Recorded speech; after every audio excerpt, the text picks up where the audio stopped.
Good evening and welcome to the Campus USA webinar for Budgeting Basics. We are going to give you a step-by-step guide on how to get started. We are just going to go ahead and jump right in tonight.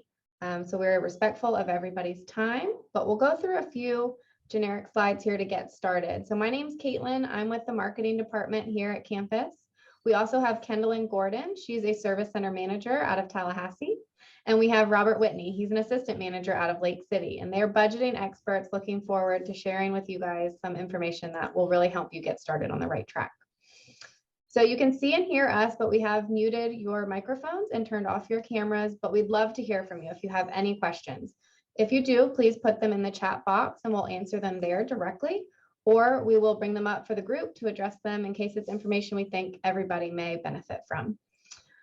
Also, you'll see a link in the chat box. That's going to be a resource that we're going to go over in the webinar. You can take a peek now or just hang tight. We'll put it back up again as we get there, and we'll go over a spreadsheet on how to track your income and expenses. Also, after this webinar, there will be a brief survey. We'd love to get your feedback on how we did and any topics that may be of interest down the road. So without any further ado, Kendallyn, would you like to get started and tell us what our objectives are for this evening? Sure. Good evening, everyone. We're so happy to have you here. As you can see, we have a couple objectives on the screen for you, but our primary focus today is to really build awareness. We want to make sure that we're giving you all of the tools and resources that you need so that you can save and spend more wisely. And we will also be giving you a couple little positive habits that you could create to keep you on track with your budgeting. Great. So we're also putting up a quick poll here. We just want to get an idea of who we're speaking with tonight, what your experience is with budgeting. Have you ever tried to budget before, but maybe you can't stay on track, or you've never tried it and you're looking for how to get going? Or maybe you're an expert and just looking for some different ways or tips, tricks, resources that you can use to enhance your budgeting. So we've got some answers coming in here. I'm going to leave the poll open for a little longer, but I'll just share what's coming through. We've got quite a few people who have tried but have not found a method to stay on track. So we will give you a method that has worked well for us, and we'll also give you some other methods as things shift for you and how you spend changes. You might want to explore some of those. So I will close the poll out here. Thank you guys for participating. We've got a handful of votes here, and I'll share the results as well. So about half of you have tried. Oh, wow. Yeah, about half of you have tried but can't seem to figure out how to get it to stick. And then we've got a few that have never tried budgeting and some that don't know where to start. Please help. So we hope that we can help you tonight. We're looking forward to doing so. Good evening, everybody. I'm happy to be here today to talk to you about budgeting and the different benefits that it can bring to you. Now, you may be asking yourself, why am I here today? We're looking to get our hands a little bit dirty to really deep dive into budgeting. And hopefully by the end of this presentation, not only will we hope you'll be a little bit more confident with budgeting, and also you'll be able to see how the benefits outweigh the negatives, and you'll be able to take your budgeting to the next level. So before you put a budget in place, you will want to ask yourself, what are your goals? What is it that you're looking to accomplish? Now, our goal for tonight is to help you all understand your income and expenses to better manage your money. But a goal for you could be to buy a new car. You may want to become a homeowner or upgrade or change your home. You may have a special event that's coming up that you may want to save for. The goals are going to be different for everyone, but that is something that you definitely want to put in place in the beginning, so that way the budgeting will make sense, if that makes sense to you. Yeah, absolutely. So every goal that you set should be a SMART goal. As you can see, SMART is an acronym for specific, measurable, achievable, realistic, and time-oriented. As you can see on the bottom of the slide, I have provided a very easy example to hit on every point of a SMART goal. If you were looking to save $1,000 this year and you could afford to do $100 a month, that means that you will reach that goal in 10 months. So the primary thing, that is a very simple goal, but the primary thing that you want to focus on here is to make sure that that goal is realistic.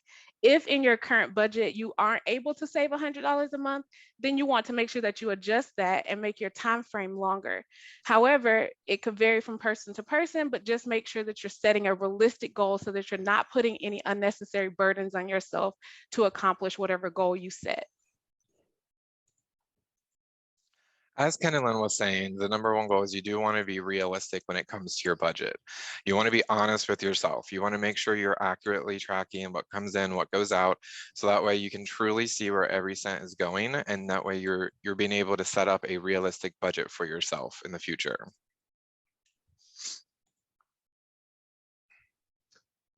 So as we mentioned, there's a resource that we're providing you with. There's a link in the chat box. You can click it there, or you can just listen and watch for tonight and then take a look at it later. The first thing that you're going to do is consider your income sources. You may have more than one. You may have a job, but you may also have kind of a side gig that's bringing in some money. You want to make sure you're accounting for all of that. You also want to make sure you are taking into consideration if it's a salaried position or if it's an hourly position. If it's salary and you know what you're going to make at the end of the 30 days or within a month's time frame, you can go ahead and pop that number in now. If it's hourly, you're going to want to wait for the 30 days, find out what that number is and put it in then. But you'll want to put your take home pay. So any benefits that come out or anything like that won't be included here. It'll be the money that hits your bank account. Additionally, you'll see some different categories here for tracking. So we have our housing category. There's going to be things that you know right off the bat, like your mortgage payment or your rent. You can put them in now, but there's also going to be things you're not going to know right away. For example, maybe utilities or things like that that will change throughout the month. Food is something that we've chosen to separate out between groceries and dining out. We did this because there's a lot of people that often have no idea how much they're spending eating out. And so we do this because the whole point of this budget spreadsheet is really for you to know where your money is going so that you can make choices and changes if you so choose to adjust your budget so that it works for you in a way where you are really being accountable for your money and where it's going. There's also insurance, which may be zero for you if you are a salaried position and your insurance comes out of your paycheck. You wouldn't have a number here, so that's okay. Keep that in mind. There may be other categories that are zero. For example, on the next page, because this is a 2-page spreadsheet, there's childcare that may or may not apply to you. So if you have zeros in some categories, that is completely fine. And if you have some categories that you can put a number in at the beginning of the 30 days, do it. If you can't and you need to track those expenses for 30 days and then put the number in, we're going to give you some tools and tips for how to track that amount and then put it in at the end of the month. But you want to account for every dollar in and every dollar out. And our goal here is to reach a balanced budget, which means zero at the end. That doesn't mean you're out of money. That means you've accounted for all of your money. So that means you plan to save money and you know how much is going there and you'll put that in the spreadsheet as well. Now, that's not always how it works out. When you put in the expenses and you put in the income, sometimes you'll get a positive number and sometimes you'll get a negative number. And we're going to go over what you do in those instances and how to really go for and strive to get that zero balanced budget at the end of it. Additionally, on this spreadsheet, when you put in the numbers, which you'll find on the first tab of the spreadsheet, it will populate a chart similar to the one on this page, but a little bit different, and it will be located on tab 2 of the spreadsheet. But what this helps with is it puts everything into a percentage form. So it shows you what percentage you're spending on housing or on insurance or food. And we're going to give you some rules of thumb on the next slide as to what may be a little high on the percentage side and where you want to try to stay. Thanks, Caitlin. Ever since we've gotten that spreadsheet using that, my budgeting itself has gone to the roof. It really helps me track and just knowing where the percentages are going. For example, like the rules of thumb that she was talking about, you kind of want to stay around a 50, 30, 20 rule of thumb. That's going to be 50% necessities, 30% wants, and 20% savings/debt repayment. Now, be mindful your necessities and your wants are going to be different from person to person, so just ensure you're making this budget tailored specifically to you. Some other percentages that we want to look at is going to be with your auto loan payment. You want to have your monthly auto loan payment at 10% or less. And with housing, you want to be around 29% or less. And your overall debt should be 43% or less of your gross income. Now, if your percentages aren't around those numbers, it's okay. Don't feel defeated. There are some ways we can look at to help get those numbers down to get where you want to be. So you've done the spreadsheet and say you have a negative number. Don't feel defeated. There are some ways that you can look at when it comes to having that negative number and changing it into that ultimate zero that we want to get, or maybe even to a positive number, which just means we got to relook at other allocations for that budget. You can look at your spending habits. Where can you spend less at? We can look at refinancing a loan. Could possibly refinancing your auto loan into a lower payment, or your mortgage, or a consolidation loan. A debt consolidation loan is going to be when you take all of your credit cards and your unsecured debt and you put it into one loan with one fixed payment with one low interest rate with a fixed term. So for example, I was able to help a member not too long ago where they had about 6 credit cards and about 2 signature loans, and their monthly payment was about $584 a month. I got them approved to a lower rate, a fixed term, and their new monthly payment, which is one payment instead of paying 6 different people, was $308. That was a $276 dollar savings a month that they were able to allocate elsewhere, which was really helpful to them. And I was super excited to help them out with that. Some other areas you could look at, maybe shop around for different insurances or cell phone plans, cable plans, or could you look at increasing your income? Yeah, so we're going to launch another kind of fun poll here. I love this one. Yeah. We're going to ask you guys, what is something small that you could do to start today to help save just a little bit here and there? Think about your habit, maybe where you spend a little bit here, a little bit there, but in the course of a month, maybe it adds up to more than you think. And some of these you may have heard of ideas or not, but we've got some votes coming in, so I'll share them with you right now. We've got quite a few people who have the same, tendency as you, Kendallin, which is, what is it? Eating out. Yeah, we've got a lot of people voting on eating out. Now, that's my thing, for yeah, sure. right behind that, they're joining me on the impulse buy. It's easy to swipe, right? So, and then we do have quite a few with you as well. So I'm going to close out the poll and share the results. There you go, Robert. You've got, about 22% with you in that Yes, daily coffee habit. Yeah, tell them what you did. Yeah. I still drink a coffee every day on my lunch break, but I used to go out every day on my lunch break. I run on Dunkin', and I was adding up pretty quickly. Well, when I added up how much I was spending on a monthly basis, I was like, ooh, I got to change. So when 2022 hit, I got a iced coffee maker to bring to work, and every day on my lunch break, not every day, about 3 to 4 times a week, I do, instead of going out, I'll make my own coffee. And then every time I make my coffee at work, I will transfer how much it would normally cost me for that cup of coffee into a savings account. And it's adding up pretty quick. And we're only a month and a half in. So that is such a good idea and such discipline on your part. Good for you. It's hard, but hey, it works. It adds up, right? It adds up. It does. So what do we do? Yeah. What do we do if you have a positive number, Kendallin? So if you get to the bottom of your spreadsheet, your second tab, and you have a positive number, I want you to stop and track it again. We want you to do that because we want to make sure that you're operating with accurate numbers. There are some flexible spending items within that spreadsheet, so things that will vary from month to month, season to season. So you want to make sure that you're accurately tracking the things that you have. And if you get to that second tab and you do have a positive number, that is a great place to start because, as you know, we want you to be at a balanced budget, which is 0. But that positive number, you can put that money to work for you. So you can reallocate those extra funds, so to speak, to your emergency fund.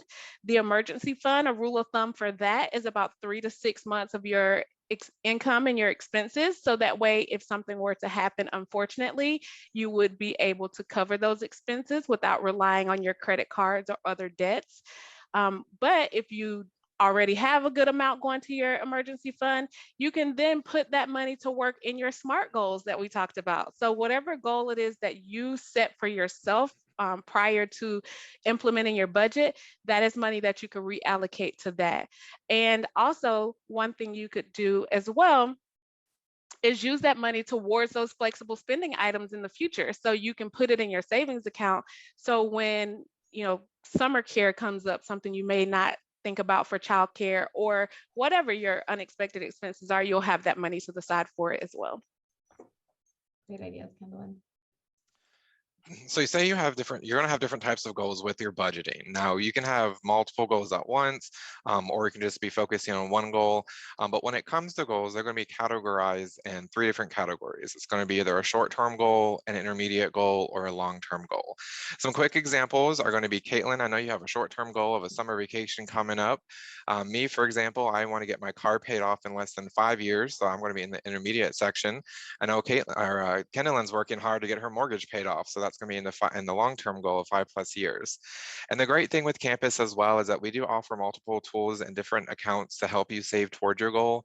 We have holiday accounts, different savings accounts, and the best thing as well is through our online banking, you can set up automatic transfers to automatically go into those accounts, or with your direct deposit, just have it go in there automatically, so that way you don't see it, and if you don't see it, maybe you don't need to worry about it, and you don't end up spending it to help you get to that goal quicker. So we've talked about budgeting. So we also provided that spreadsheet as a tool for you, but there are so many methods of tracking when it comes to tracking your income and expenses. There's the receipt method, which I feel personally goes hand in hand with the envelope method. You may also know the envelope method as the cash method.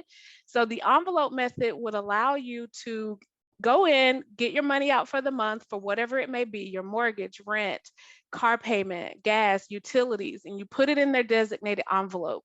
That way it's visual for some people. And then once the money is gone, you're done for that category. You would then, of course, want to make sure that you're keeping your receipts for the cash method. So that way you can put that into your spreadsheet or whichever method that you're going to choose.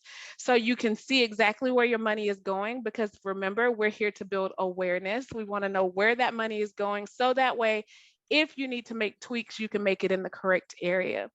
There's also the checkbook ledger as well as the account book. Some of us old bankers may call it a check register. See, this method is actually what works for me. I'm a stationary girl. I love a nice pen and a good piece of paper, and I like to write my things out. So the cash method wouldn't work for me, because I feel if I find an extra $20 in my purse, that's free money. Like I just hit the lottery. I don't have to account for that. But again, find what works for you. And we all walk around with supercomputers in our hands every day. I call it at least a supercomputer. It's your phone.